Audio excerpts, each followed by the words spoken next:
I don't sugarcoat things. If I'm asked about something, sasabihin ko pa rin naman ng totoo.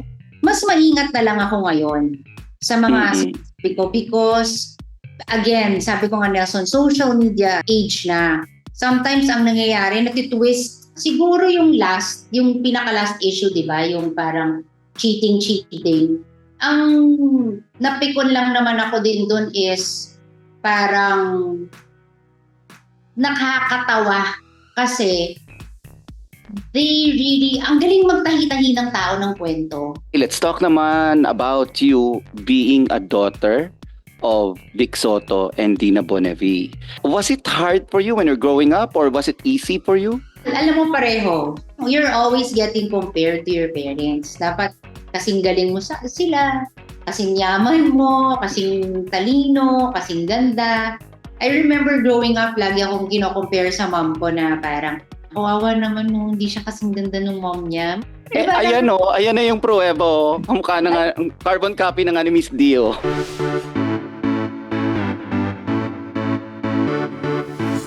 Okay, updaters, exciting itong magiging chikahan natin. Siyempre kasi kausap ko ngayon ang nag-iisa lang naman na, how would I describe her? A devoted mom and wife, a content creator, an actress, and a true blue showbiz royalty. Let's welcome Danica Soto Pingris. Ayan. Hello! Hi, Nelson! It's been a long time. Grabe. Super long time. Tagal na rin talaga akong nananahimik. Pero how has it been? Sabi mo nga, nanahimik ka. Kamusta ka na ngayon? Okay naman. Like sabi ko nga, di ba, medyo napafocus din. Minsan na lang talaga ako na, matagal na akong hindi nakakagawa talaga ng, yung talagang show. I mean, I think the last show that I did was a talk show. Mga ano pa yun, pre-pandemic pa yun. Tapos, siguro yung last naman na soap ko or yung mga acting years ago. Kasi nga medyo din talaga ako sa pamilya, especially kay Mark tsaka sa mga bata. So, ngayon, yung eldest ko is already turning 16. Tapos yung pangalawa ko, the only girl, she is turning 13 this year. And then si Baby Luke naman, yung biglang humabol kami. Nagkaroon kami ng baby bigla. He's already 15 months naman. 16 months. Nalilito na ako sa bilang. Ano yung challenging para sa'yo as a mom? Kasi knowing na different age groups ito Like parang sabi nga natin kanina, di ba? Iba-iba yung needs nila. Yes. Actually, ang challenge sa akin is iba na yung mga bata ngayon. I think a lot of parents would agree with me because of the digital age. Nung panahon natin, may sabihin lang yung magulang natin, tignan ka pa lang, titigan ka pa lang, quiet ka na. Noon, titigan mo sila, what? Tatawanan ka pa. Parang, bakit? Di nila alam. Tapos, before, pag sinabing no. Ngayon, no. Why? You have to explain. Why? Kasi parang, hindi mo na sila mauuto because you can already find the answers online. Yung expose nila, kahit hindi mo sila masyado i-expose sa bahay, they meet a lot of friends na exposed din sa digital age, kahit sa school. Diba? Kahit kunwari, sige, huwag kayong magta-tablet sa bahay, pero sa school. Diba? So talagang, for me, yun yung challenge talaga. Kasi parang kailangan, hindi rin naman sila mahuli sa technology, but at the same time, gusto ko pa rin na yung disiplina na natutunan ko from my parents is ma-apply ko rin naman sa kanila. Kumbaga, let's meet halfway, di ba? Pagsamahin natin yung natututunan natin from this generation, di ba? From the millennials, tapos ito na ngayon, yung mga Gen Z. Recently, nag-guest yung mom mo sa Fast Talk with Boy Abunda. Kinuwento niya kung gaano siya ka-disciplinarian. Actually, ikaw daw yung nakaranas talaga nung sobrang disiplina niya. Panganay Oo. How much of it ang nadala mo hanggang sa pagiging mom mo? Yes. Siguro sa akin, ang parang medyo nadala ko hanggang ngayon, Na even my kids said na parang, you're like Mama D. Parang hindi ako yung isang pabili lang, go. Yung gano'n. Although, minsan alam mo kaya mo naman bilhin, pero I want to explain to them yung value din ng money and ng pagtrabaho na hindi porket parang meron tayong money, dapat alam nyo kung saan nanggagaling yan. You have to know the value of hard work. So, yun yung tinuro sa akin ng mom ko. So, growing up, nainis ako sa kanya kasi parang feeling ko, grabe, parang ang kuripot naman ni mommy, ganito, ganyan. Pero yun pala, she was just teaching me na dapat, para balang araw, pag nagka-family na ako at wala na ako sa poder nila, I will know how to handle things. Hindi yung parang, di ba sabi nga nila yung, parang lumaki ka lang na anak mayaman, nakaranas ka ng konting hirap, bumigay ka na. Di ba? So, I think, kung hindi tinuro yun ng mom ko sa akin, tinuturo ko sa kanila, minsan naiintindihan nila, minsan may time na parang kumukontra pa sila na parang ganyan. So, yun ang, tinatry ko yung best ko na i-apply ko yun. Yung, hindi naman sobrang strict ka, hindi naman nakukuripot. Sinong mas strict? Kung i-compare mo, ikaw o si Miss D? Si Mommy. OG no? Nagtatalo kay Queen D. Okay. No, alam mo, Danica, I do not mean this the wrong way ha. Pero dati kasi kilala ka sa pagiging outspoken, pagiging mataray, just like your mom, no? Ito ba nag-mellow down ka as nagkaroon ka ng mga anak? I think so. Although I don't sugarcoat things. If I'm asked about something, sasabihin ko pa rin naman ng totoo. Mas maingat na lang ako ngayon sa mga sabi ko because, again, sabi ko nga Nelson, social media age na. Sometimes ang nangyayari, natitwist. Di ba dati dyaryo lang nabutan ko pa yung ganun Di ba yung dyaryo lang. Kung yung sinabi mo, yun na yun. Walang labis, walang kulang. Ngayon, minsan natitwist yung things. Some, di ba, like sa YouTube, dami ko nakikitang sites na yung sinabi ko or ni mommy, ni daddy, tapos parang boom na nahalo-halo na nila yung info. So parang I think doon nang gagaling yung hindi naman sa parang nagmelo ako in a sense na I just wanna make sure na wala akong matatamaan na tao. Especially, yung mga kapatid ko, malalaki na yan mga adult na sila, so may muwang na sila. Ayaw mo yung parang meron kang ikikwento something about the past, tapos parang baka ma-misinterpret, and iba na kasi mapapanood na nila. There are things that you can share online, and there are things that parang pang pamilya lang din talaga yan. Kahit sabihin mo naman na public figure ka kailangan matutong rumispeto.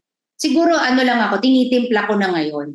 Okay, let's talk about you being a wife naman.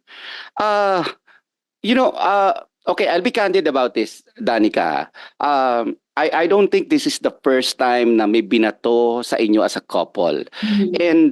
Pero how do you talk about this? I don't want to go into details, but alam naman na siguro, and because it's really out in the internet, kayong mag-asawa, kayo ni Mark, how do you sit down and talk about it? Or do you even sit down and talk about it? Yeah. Actually, I mean, it sounds cliche, no? Parang sabi mo, napaka-common naman ang sagot ko, pero it all boils down to usap communication talaga. 'Di ba? Parang ano nangyari? Bakit kaya nagkaganito? Anong pwedeng gawin para hindi ma-misinterpret? Anong pwedeng gawin para maiwasan? I mean, Mark, as a basketball player, hindi celebrity, but in a way, medyo alam din nila na may semi-celebrity factor naman din talaga ang mga player. Alam nila yan. Celebrity talaga sila. Celebrity talaga sila. Oo. Napapansin ko lang, hindi sila ganun kasanay, katulad sa atin. Na parang medyo, na ano sila na, uy, grabe naman. Yung parang, kunwari may isang nababash. Let's say, sa kanila, na kunwari ako akatim, di parang napapansin ko lang di lang sila ganun kasanay. Although usap talaga. Parang pinag-uusapan namin yung mga nangyari. Pag mga mabababaw, natatawa na lang kami. Sometimes, kami mismo, ginagawa namin ng inside joke. Pero pag medyo hindi na maganda yung sinasabi, at saka parang, especially pag libelous, o kaya yung parang nagagamit ka na, I really talk. Ako ang mas vocal sa amin dalawa. Because I know how it works. I grew up in the industry eh. So, kahit sabihin mong matagal akong hindi naging aktibo, imagine mo, Nelson, pinanganak pa lang ako, alam ko na yung di ba? Kumbaga, sanay ka na at tender age, alam mo na yung kung ano ang intriga sa hindi. At sabi ko nga, ang dami-dami ng narinig ko na binato kay mom, kay dad, kung kahit kanino, sa mga kapatid, whatever, mga tito ko, ganyan. Nasasaktan pa rin kami minsan. Siyempre, tao lang kami. But in a way, sanay na din kami. Kasi we know what we got ourselves into. Kay Mark, ganon. Ako yung mas vocal. Ako yung nagsasabi minsan sa kanya na parang, kunwari, nako, itong bagay na to, parang mag-expect ka, papalakihin pa yan. Ako yung mas ganon. Ako yung mas nagwa-warn. At saka parang ako yung mas minsan nakakakutob sa mga ganyan. Na parang, nako, baka gawan to ng issue or mga ganyan. So, nakausap ko lang din talaga siya. Kikinig naman, usap kami.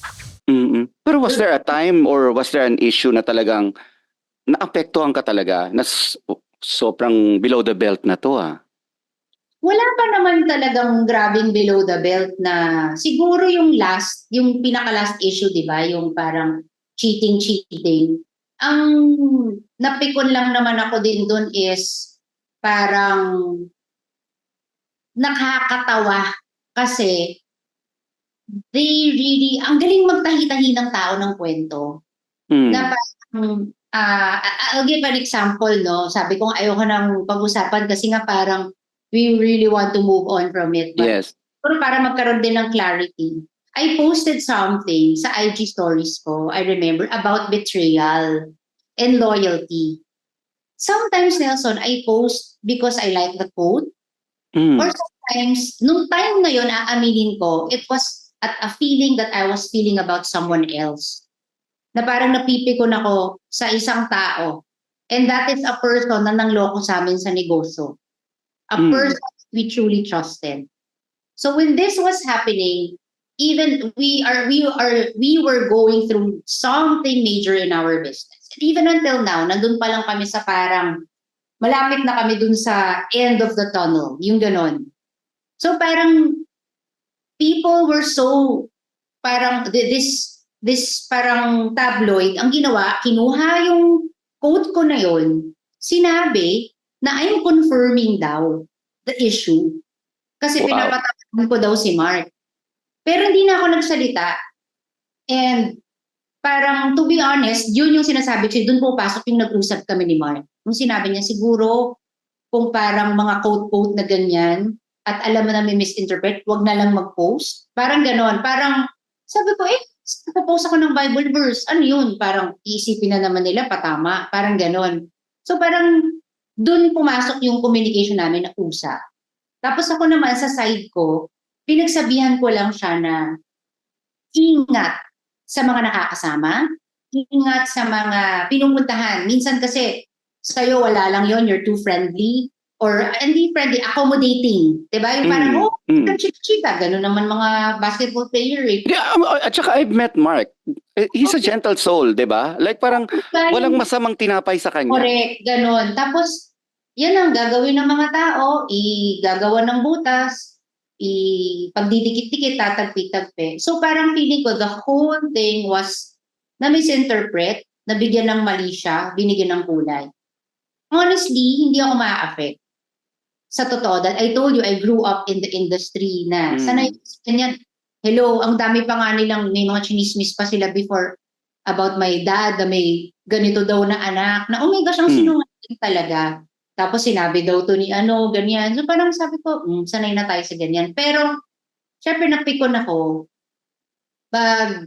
anak mo na yung tinitira. Diba? So, may sasabihin na masama na very, very foul na parang I think yung foul doon is parang may mga sinabi na it's the karma daw of my parents. Yung ganon. That's not fair.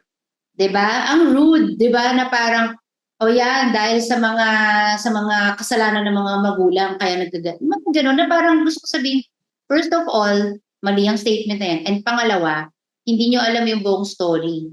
Nag-speculate na kayo, hindi nyo alam kung ano yung totoo at hindi. So, but you know what? Hindi na lang namin inanon. Kumbaga, nag-usap na lang kami mag-asawa and we just moved on from it. Yung ganun. But anyway, this is the first time din na clarify ko about a certain post that grabe, napakababaw nga. It's just an IG story post na misinterpret ng mga tao. But how do you shield the kids from it? Like, kasi syempre, katulad nung yung teenager mo, nakakahawak na yan ng gadget. Yes. Nang babasan niya na yan. Honestly, parang inupo namin sila. Yung dalawang malaki na two older kids, inupo namin sila. Sinabi namin na, you know, it's not your fault na pinanganak kayo sa ganitong pamilya. Na sabi unang mommy's family pa lang, mga politicians, actors, actresses, ganon. Tapos parang, chef daddy also was a former basketball player. So parang, obviously, exposed tayo sa lahat. So parang sinabi lang namin na, masaya ang social media, we get to communicate with the people we love, dami rin natin natututunan through social media, but at the same time, be mindful of the things that you read, and the things that you see and kung ano pinapasok nyo sa mind nyo. At the end of the day, ang importante, alam natin yung totoo sa family. Tapos parang ako yung pinaka nakaka-relate, Nelson, kasi lumaki ako sa kung paano sila ganun ako. Di ba? Yeah. Both friends ko, actors, yun, ganun. Parang, alam ko yung feeling na yung parang nahuhusgahan or na-judge or kundi naman yung pinupuri ka. Dalawa lang naman yan eh. They like you, they hate you. Ganon. So, in-explain ko lang, not everybody will like you. Some people will be there to cheer for you, to support you, but some people will do everything to bash you or to put you down. So, as much as a lot of people want mom and, di ba, may mga fans kami, halimbawa na who really want us to stay together, there are also a lot of people who want to see us apart. Or who want to break our family apart. Parang prayer lang talaga. Pray, tsaka usap, tsaka yun lang. Kailangan talaga transparent lang talaga kami sa isa't isa. So, nakikita naman nila, syempre, bata lang, sasaktan yan eh, di ba? Oo, yun nga ang nakakatakot. Yeah. But then again, okay na din na we kasi actually hindi naman nila talaga maiiwasan yan. Kasi inisip ko din, even if wala kaming issue or whatever, or walang something, digital age, may social media ka, may Instagram ka, may FB ka, handa ka dapat. Handa ka sa kung anong meron. Handa ka sa maganda, minsan may toxic. So, we had that talk, kumbaga parang in general na rin, kinausap na rin namin sila na dapat ready lang kayo. Di ba minsan, kahit nga walang intriga at all out of the blue, biglang may magka-create. Alam mo yung parang napagtripang ka lang, or syempre, yun yung nakakalungkot ngayon sa internet age Yung parang, nag-iintay sila ng clicks, nag-iintay sila ng yung engagement. Oo. Alam mo yun pala din. At the expense of others. Yung isa pala na nakakatakot din, na nagulat ako na wow, ang dami na palang ganyan na, you know those YouTube channels na ang gagawin nila, kukuha, kasi nakita ko yun parang kukuha sila ng isang picture ng isang tao na kunwari umiiyak, tapos may ididikit, tapos yung ganon, tapos ikaw, clickbait. So, lagi ko nga sinasabi sa mga tao na hindi sanay, o kaya yung mga nakikilala ko, what you see in social media is just partial truth. Kahit kunwari mag-post kami, kaya nga never ever compare your life to someone else online. Kasi hindi ng totoong story.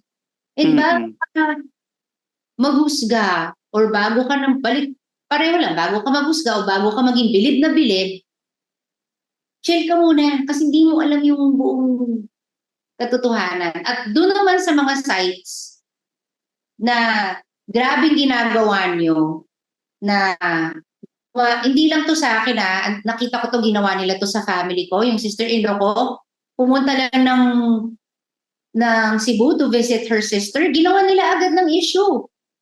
Tapos ganyan, mga clickbait, ganon. Tapos parang hindi na katulad dati na parang the way na pag-deliver nyo ng news is sinasabi nyo na kunwari hindi pa namin nakuha yung panig. Kinuha namin yung panig na at least sinatry namin kunin ng panig, di ba? Or parang kunwari allegedly, di ba yung mga ganyan? Kasi hindi pa kayo sure. Parang to, pag magbalita sila, kala mo ka-close nila yung tao. I think that was also the reason why yun, di ba nagdemanda si Bea dun sa YouTube channel. Sa mga personalities I mean dun sa kung parang may channel na gano'n na kasi parang nakita ko ginawa rin nila yan sa parents ko nung dati na gano'n. Tapos kala mo totoong-totoo, nag-away daw, tapos parang grabe. Ito, kasi yung pinag-uusapan natin ngayon, si Christine ito, no? Si Christine Hermosa to. Yung nagpunta siya sa Cebu. Oo, parang gano'n. Pero yun, okay pa yun dati. Pero alam, wait Danica, ang nakakalungkot nun, ang dami-dami nilang likes. Ang dami-dami nilang views. Yeah. Minsan, mas marami pa sa views ng totoong news. Actually, yung kay Mark, dati may nakita din ako. They got his photos na umiiyak siya sa isang interview. Kasi umiiyak siya sa isang interview. Babawluhan ni Mark if you watch his mga stories, kunwari when you talk about his dad, his mom, whatever, or yung pinagdaanan niya. Ginawa nung site, kinuha yung mga yung mga pictures niya na gano'n, tapos kumuha ng picture kunwari niya, and then a girl na kunwari dinikit, tapos kunwari sorry. Mga gano'n, grabe, nakakatawa na nakakairita. Pero ka kaya sa time na magdedemanda ka rin? Hindi ko naisip, pero siguro kapag yun na nga, yung sabi mo, pag sobrang below the belt and halimbawa, ano po, what do you call it, Nelson, yung naapektuhan na yung integrity.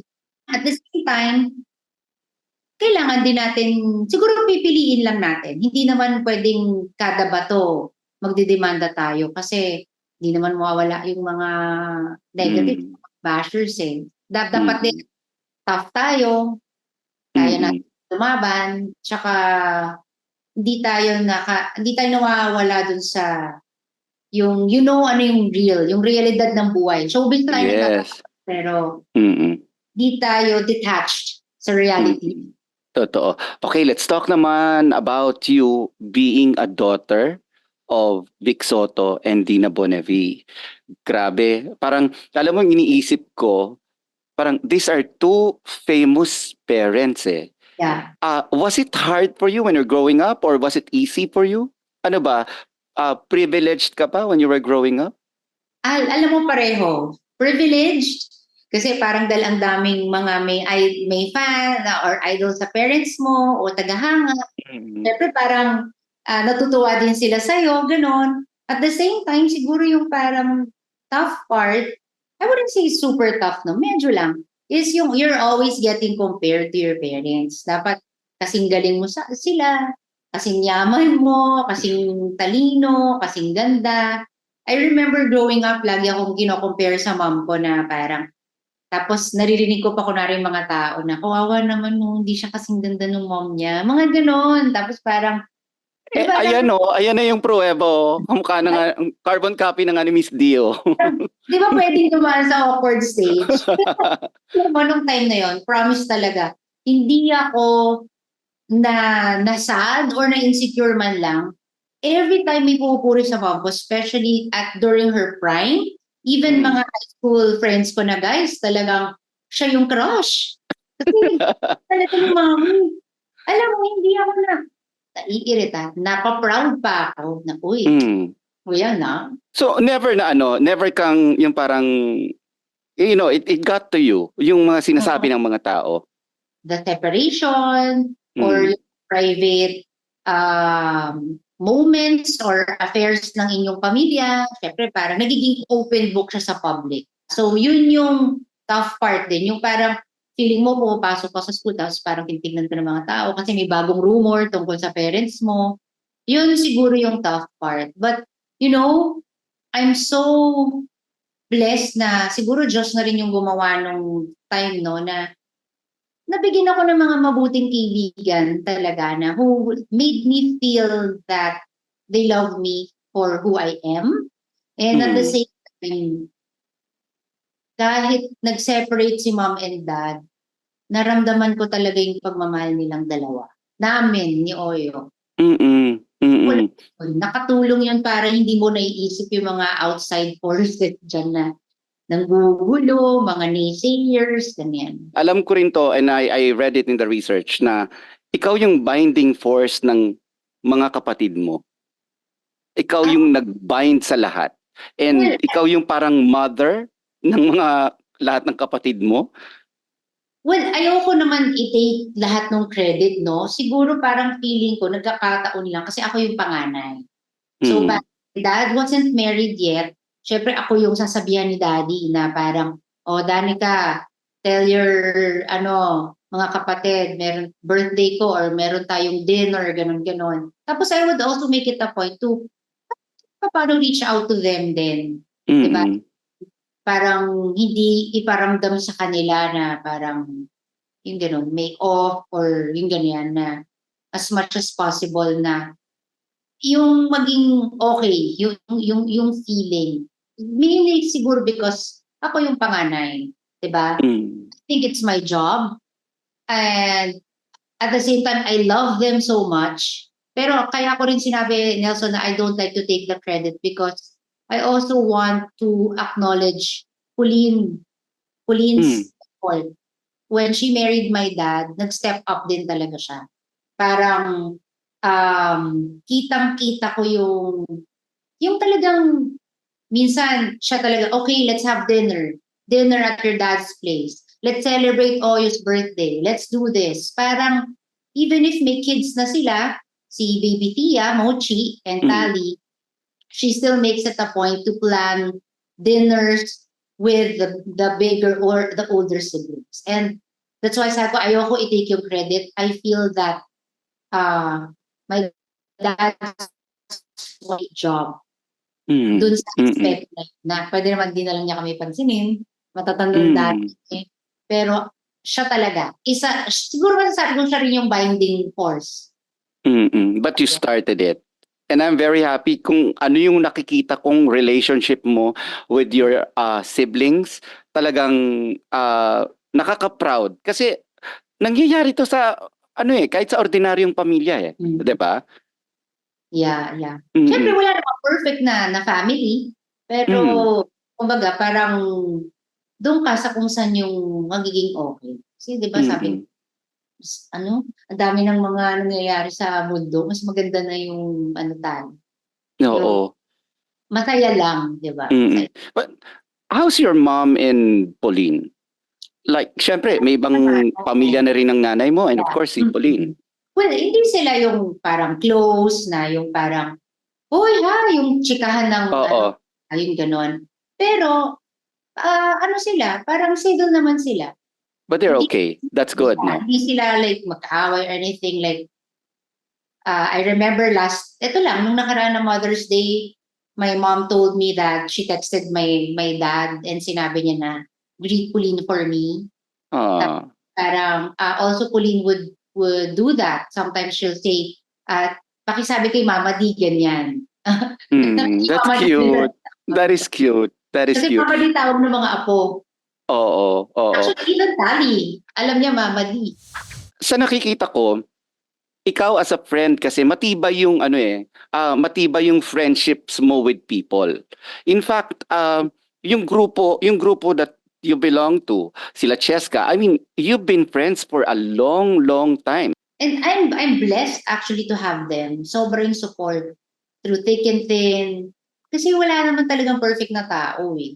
Walang Mm. perfect na asawa, perfect na nanay, perfect na anak. So, ang na-appreciate ko sa mga friends na nakapaligid sa akin, hindi nila sugarcoat, sabihin talaga nila, uy, parang medyo ma-pride ka dito, mali yan, ganyan. So, ganun din sila sa'yo. Like, they're also outspoken. Ganun sila sa akin. Sasabihin talaga nila. Parang, ano ba yan? Huwag kang ma-stress sa mga ganyan.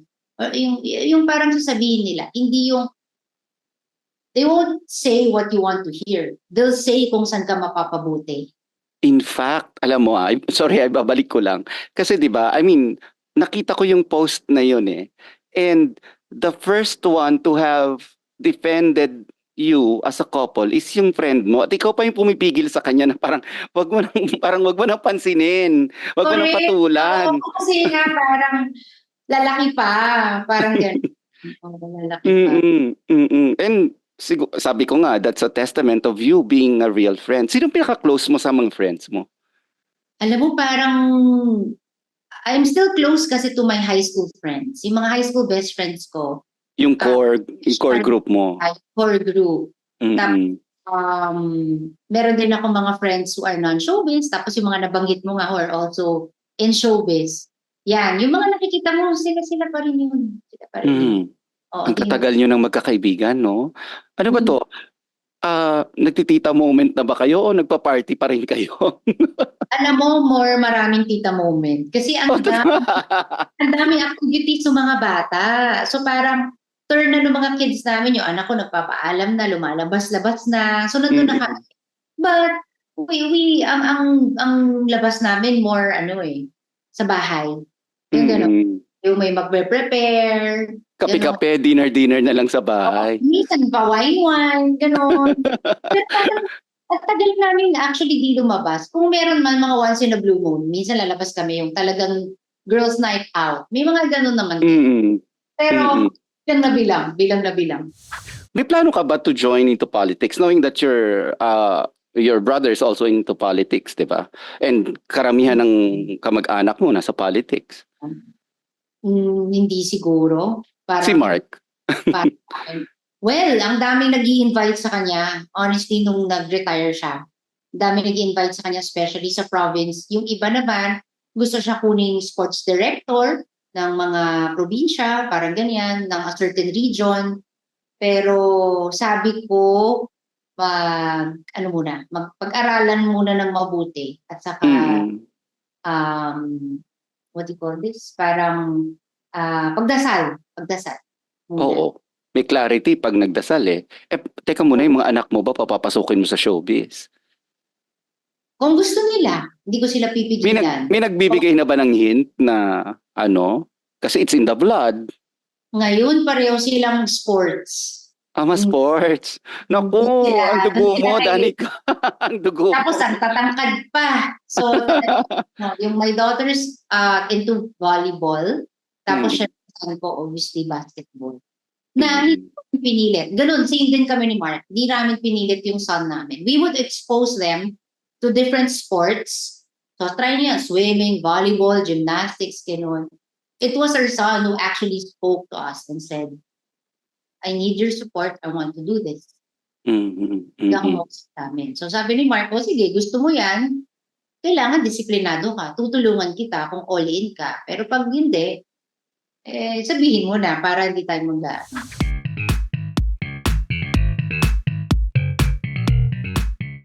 Danica, I will end this by turning the tables around. Ikaw naman ang magtatanong sa akin ng isang tanong.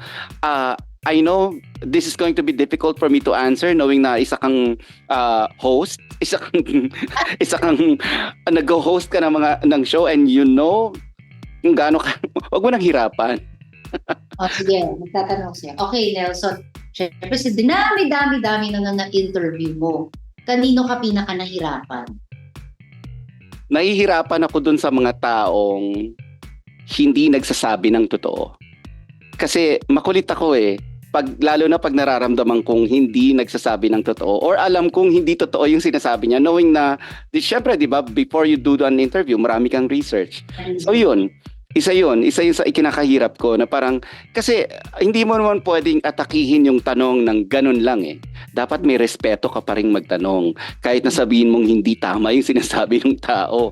So yun yung pinaka-challenging for me. Pero so far, bibihira, bilang ko lang sa mga daliri ko kung ilan lang talaga yung mga ganong tao. And nahirapan. Basta ako, yung love ko for bossing, nag-trickle down sa inyong mga anak. And nakakatuwa na nakita ko kayo na ganyan.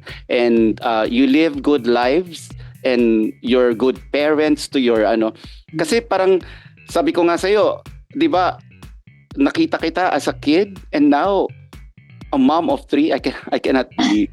Ang bilis ng panahon. Oh, I hope to see you very soon in person. Yes. Mm-mm. Danica, thank you very much for opening up your life sa ilang minutong pag-uusap natin. Naramdaman ko, parang sabi ko, parang na-miss kita bigla, no? Thank you so much also. Thank you very much, Danica. Thank you. See you around. Bye. See you.